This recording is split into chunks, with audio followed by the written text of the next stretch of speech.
Good evening, all.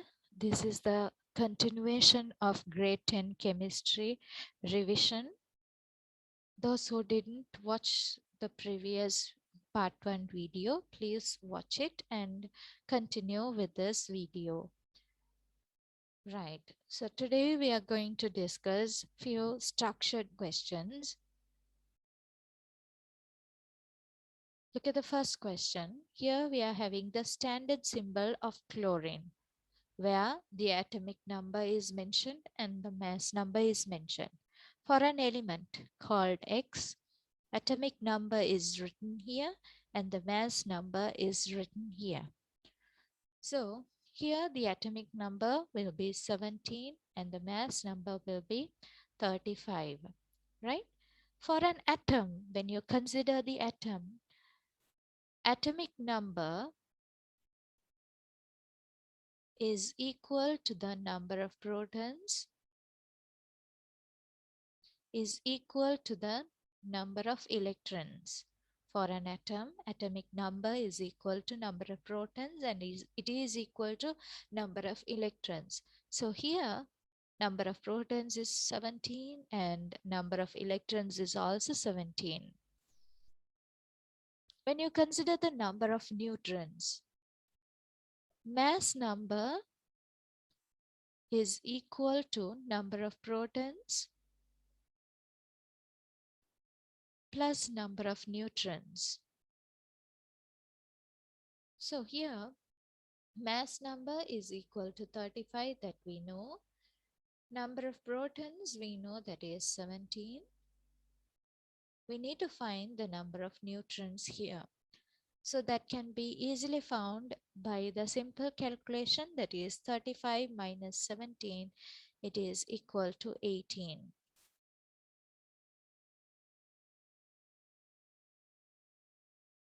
Next, they have asked you the electronic configuration of chlorine, which is having the atomic number 17.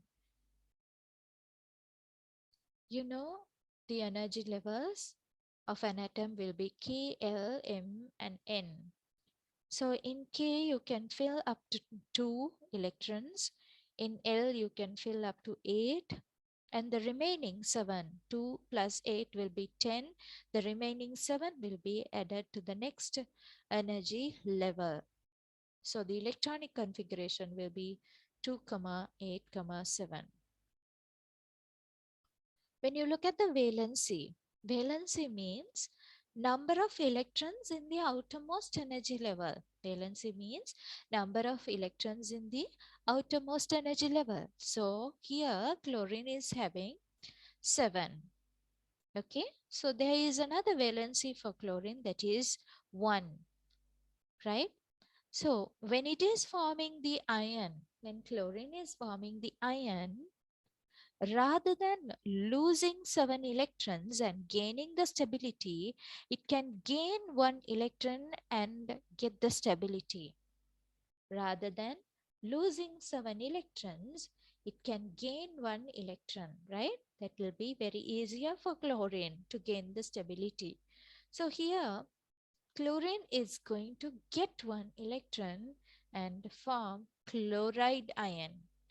It is going to get 1, accept 1 electron and form chloride ion.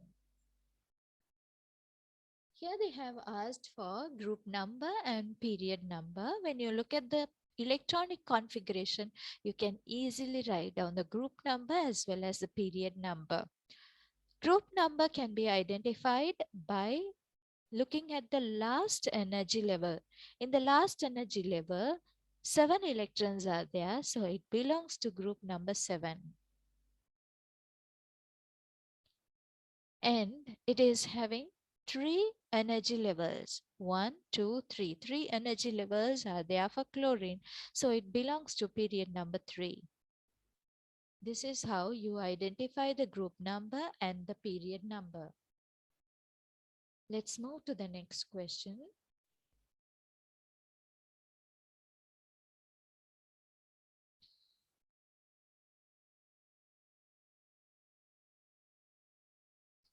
Here, a part of the periodic table is given. letters denoting elements. So instead of giving you the chemical symbol of the elements, they have given you the alphabets in the periodic table. Yeah, so here you have to answer the questions using the alphabets given in the periodic table. Write the electronic configuration of element H. So what is the electronic configuration of this element, that is H?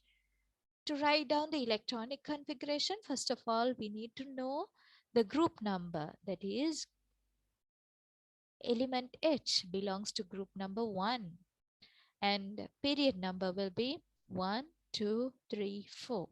So period number is 4, right? So, you know, since it is having period number 4, it is having all 4 energy levels K, L, M and N. And definitely, since it belongs to group number 1, the last energy level will be having only 1 electron. Okay, so other energy levels will be having the maximum number of electrons, 2, 8, 8, 1, right? So the electronic configuration of this element H will be 2, 8, 8, 1. Next one, what is the chemical symbol of the element having the electronic configuration of 2, 8, 3? So be careful, they are asking for the chemical symbol here, not using the letters denoting the elements. When you look at the electronic configuration here, it's 2, 8, 3. So the addition will be 13. So the atomic number of the particular element is 13. So chemical symbol will be aluminium. So the 13th element in the periodic table will be aluminium.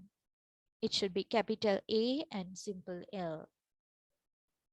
Name 3 elements which form positive ions. Yes, you should know that group number 1, 2, and 3 are capable of forming positive ions. They can lose electrons from the last energy level and form positive ions. So here see 3 elements which form positive ions. You can select elements from group 1 and group 2, group 1, group 2 and group 3. So any 3 elements you can write here, C, H, D, I also will be the correct answer. Name the alkaline earth metal or metals. So there is a special name for group 1 elements, that is alkali metals, right? Alkali metals. We call the group 1 elements as alkali metals. So that group 2 elements are also having a special name, that is alkaline earth metals. We call them as alkaline earth metals. Here, according to this question, name the alkaline earth metals. So you have to write down an element that is denoting by the alphabet in group 2. So that will be D. Name the noble gas. Noble gas means it belongs to group number 8. So that is G. Which one of the group 1 element has more reactivity? So when you consider the reactivity series,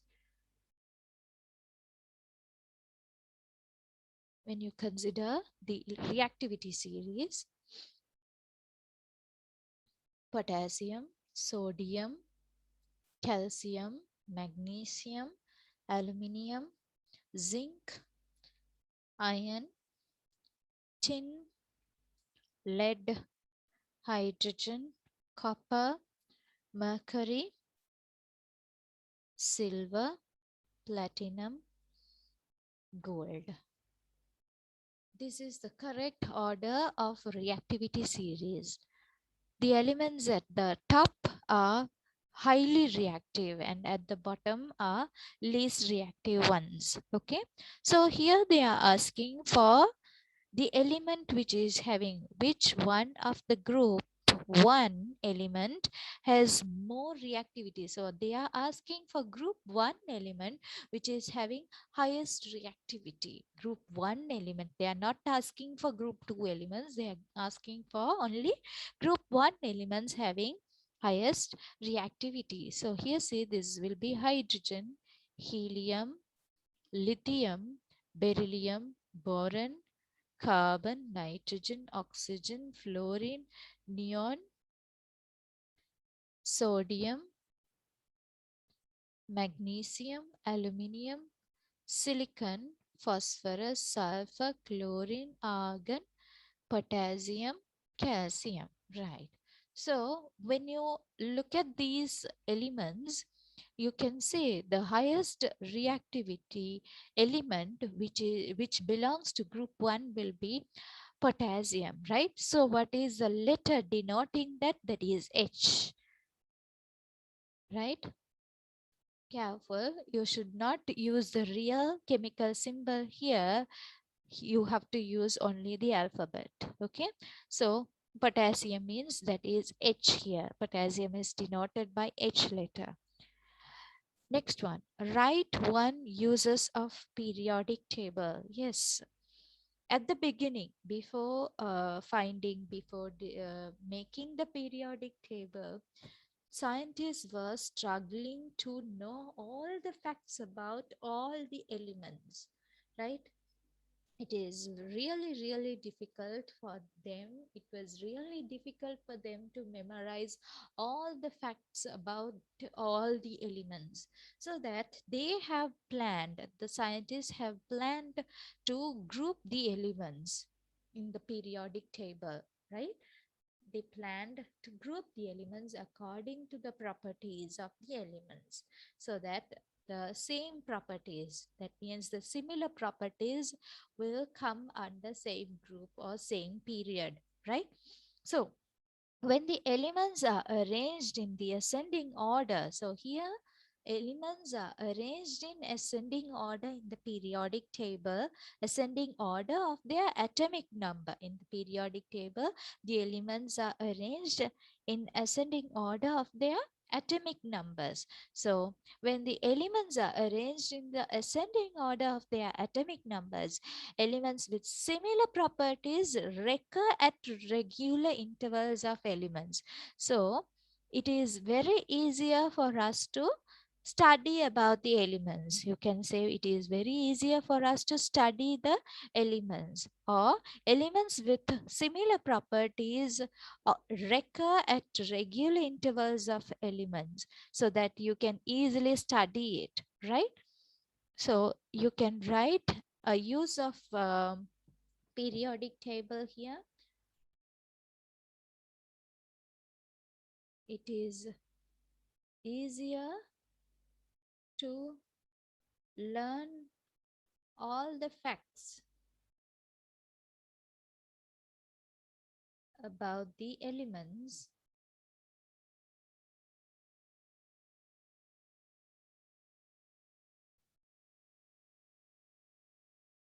in the periodic table.